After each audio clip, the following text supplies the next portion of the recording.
अगर आपके for example neck, shoulder, elbow, wrist कहीं पे भी पेन है तो you can not lift anything with your hands, you can not do any hard activity with your hand.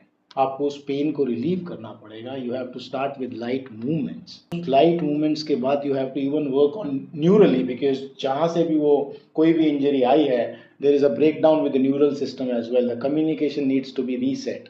वो एक ट्रेनिंग होती है, उसके बाद स्ट्रेंथ ट्रेनिंग आती है। तो ये एक प्रोसेस है। अगर हम ये प्रोसेस फॉलो कर रहे हैं तो हम बार बार इंजर्ड क्यों हो रहे हैं, री इंजरीज क्यों आ रही हैं, और ये एथलीट्स के लिए भी अप्लाई होता है और सारे पूरा एपिसोड अप्लाई होता है वैसे by the way on everyone.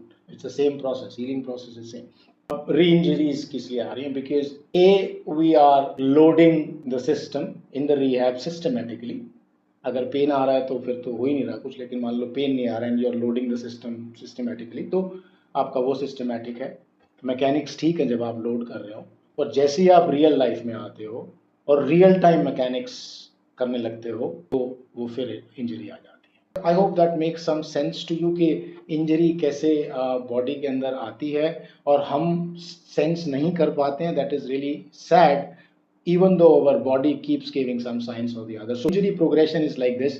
It will always mostly start with a niggle माने हल्का फुल्का पेन कभी कभी किसी movement में, and then it will transfer to persistent pain, maybe little, and then more pain, and then injury. So that's how we get into the injury part.